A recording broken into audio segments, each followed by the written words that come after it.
Howdy howdy, it's History with Stevens. Steven. History with Stevens. Steven.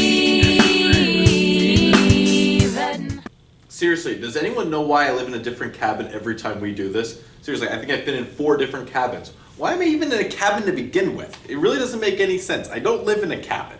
It doesn't have anything to do with history. Why am I always in a cabin, and why is it changing every single time I do this now? Anyways, welcome back. This is episode 8 of History with Stevens. This episode is titled Creating the Constitution. The guiding question for this chapter is, what compromises emerged from the Constitutional Convention?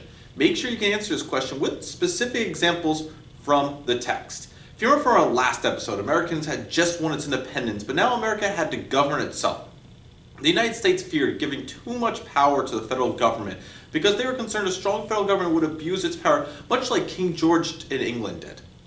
Americans were so concerned about not giving any one person that much power that the Articles of Confederation didn't even have a president. The Articles also say that each state was part of a firm league of friendship. The government would be run by Congress, where each state was given one vote. The major problem with the Articles was that Congress didn't have the power to impose taxes, which made it impossible to raise an army and create a postal service, or really do anything that the government's supposed to do.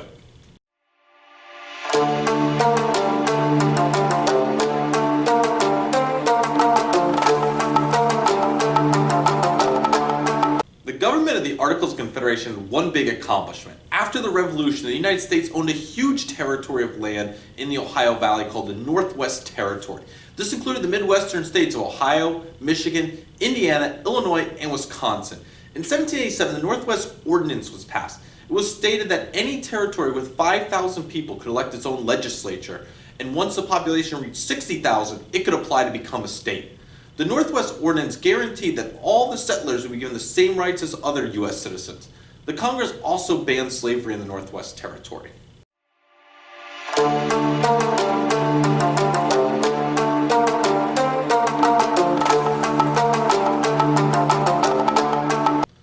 The U.S. government, however, faced some serious money problems after the war. Congress had printed out lots of money during the war, making it worthless. States created their own currencies, only adding to the confusion. The money problems was particularly tough on small farmers who didn't earn enough money to pay off their taxes or debts. In Massachusetts, a farmer named Daniel Shay went to court because he couldn't pay off his debts. Shay was a soldier during the American Revolution. He was not paid in full for his service and returned to Massachusetts and faced debts and high taxes to pay for the war effort. When he was unable to pay the taxes, he went to court, and the court ruled that he had to give up his land and livestock. Many other small farmers were in a similar situation as Daniel Shay, and they decided they weren't going to take this. Daniel Shay and his followers showed up to the courthouse with guns and prevented judges from entering so they couldn't take any more farms. Then Shay and his followers marched down to the National Arsenal in Springfield, Massachusetts to seize the weapons that were stored there from the war. Now this is where it gets interesting. If the U.S. government was functioning under the Articles of Confederation, they would have stopped Shay and their farmers. But without any taxes, the Continental Army was disbanded, and nobody was there to stop Shay and his followers from taking guns from the National Arsenal. Eventually, the Massachusetts government ended the rebellion by sending in militia troops to Springfield to restore order. But many of the founding fathers became alarmed at how easily Shay and his followers were able to seize a federal arsenal. James Madison said, and I quote, "No respect is paid to the federal authority, and it is not possible that a government can last under these circumstances."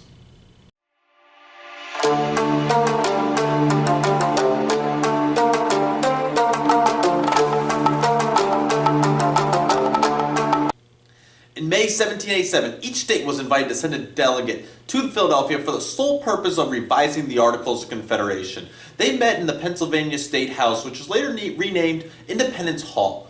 The delegates' first action was to elect George Washington president of the convention. 55 delegates from 12 states met at the convention. Rhode Island chose to boycott the convention because they feared a strong national government and preferred to stay under the Articles of Confederation. Some leaders during the time of the American Revolution were also not there. Thomas Jefferson and John Adams were also not at the convention. Benjamin Franklin was the oldest person at the convention at the age of 81. Franklin was actually carried into the convention on a chair by 4 prisoners from a nearby jail.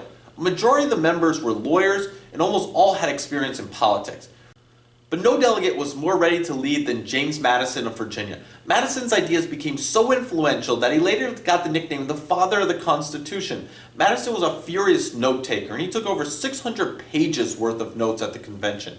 However, at the time, there was a rule of secrecy. This meant that members of Congress were not allowed to discuss what happened outside the convention. This was meant to allow delegates to speak their minds without worrying about causing alarm to the general public. They agreed to keep their work a secret until they had a plan that the public could vote on. And while there are many disagreements at the convention, we're going to focus on three major issues: how states would be represented in the new government, how slaves would be counted for population purposes, and how the president would be elected, and even how many presidents would be elected. We'll focus on how these disagreements were solved at the convention.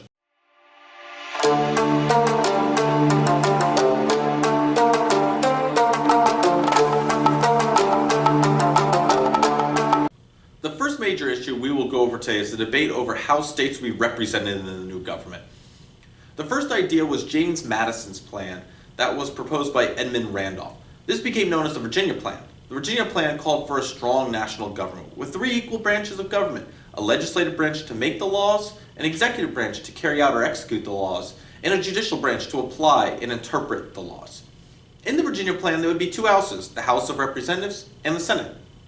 States with larger populations would get to send more representatives to the House and Senate. Larger states like Virginia and Pennsylvania would like this plan because they'd have more representation. They felt like this was fair since their states had a lot more people than some of the other original states. However, as you can imagine, delegates from the smaller states did not like the Virginia Plan. So William Patterson from New Jersey introduced his own plan. There were some similarities to the Virginia Plan. They both wanted three branches of government, but the New Jersey Plan only wanted one house in the legislative branch. Patterson also called for each state to get an equal number of votes, regardless of their population. Patterson argued that this would prevent the larger states from being able to ignore the interests of the smaller states.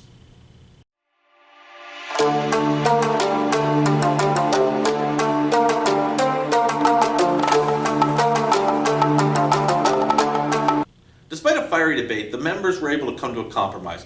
Roger Sherman from Connecticut put together a plan that would keep the two-house Congress. Representation in the House of Representatives would be based on the state's population. The larger the population, the more representation a state would receive. In the Senate, however, each state would be given two representatives. The representatives in the Senate would be chosen by the state legislatures. And this compromise became known as the Great Compromise.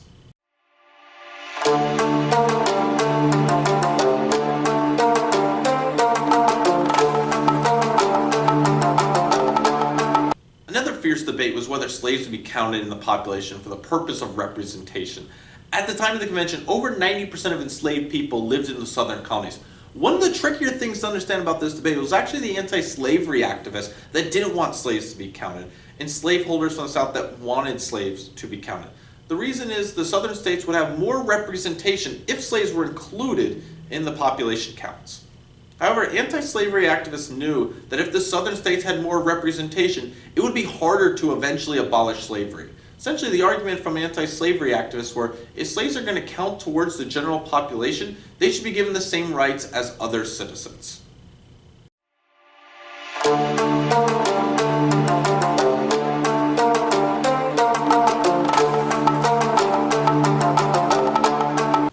After another bitter debate, Madison proposed a compromise. The idea was that for every 5 enslaved people, 3 of them would count towards the state's population. This became known as the 3/5 Compromise. Another slavery issue that arose during the convention centered around the slave trade. To assure Southern delegates that the federal government wouldn't use its power to ban the slave trade, they added a provision in the Constitution saying Congress couldn't interfere in the slave trade for 20 years until 1808.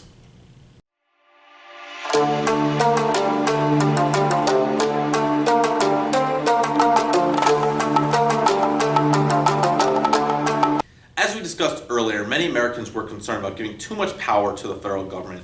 They were particularly concerned about the idea of giving one person too much power. Edmund Randolph of Virginia actually preferred to have 3 presidents. His idea was that each president would represent a different part of the country. Benjamin Franklin also opposed the idea of having one president. However, despite the objections, the delegates decided to move forward with a single executive. However, there was still a debate over how that executive would be elected. One idea was that Congress should elect the president, but many members didn't want the president to owe Congress for their appointment. Some delegates wanted the people to directly choose the president, but some members felt this would be unfair to smaller states. Others didn't think the general populace would make good decisions. Some other delegates wanted a group of electors to make the decisions for each state. Electors are a group of people that can make the decisions on behalf of their states.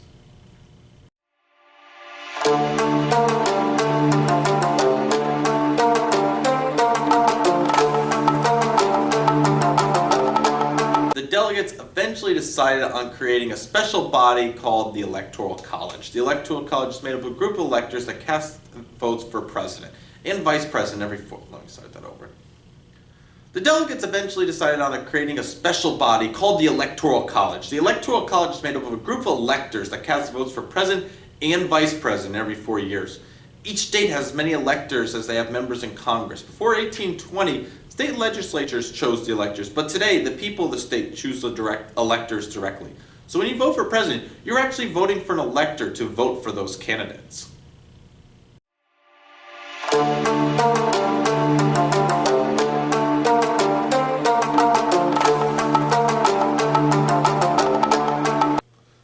Okay, so the compromises were made and the Constitution was finished, but it still had to be ratified to go into effect. The delegates agreed that 9 out of 13 states would have to ratify the Constitution for it to go into effect. Supporters of the Constitution were called Federalists. They argued that the Constitution created a strong federal government that would unite the states into a single republic.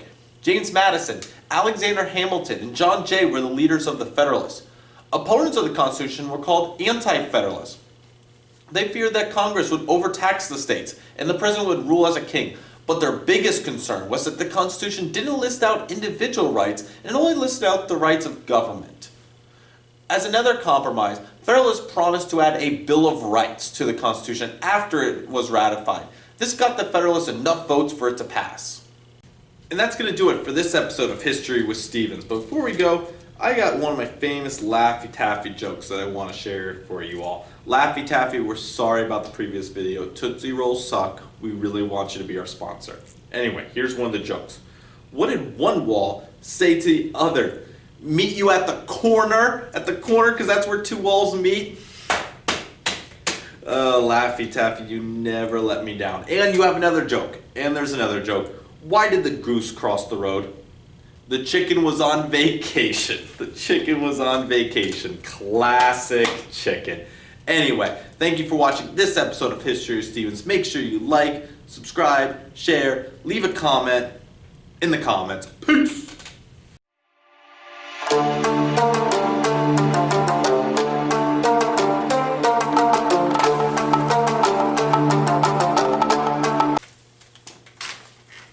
Okay.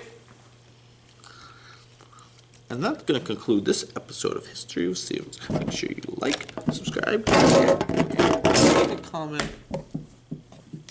in the comments.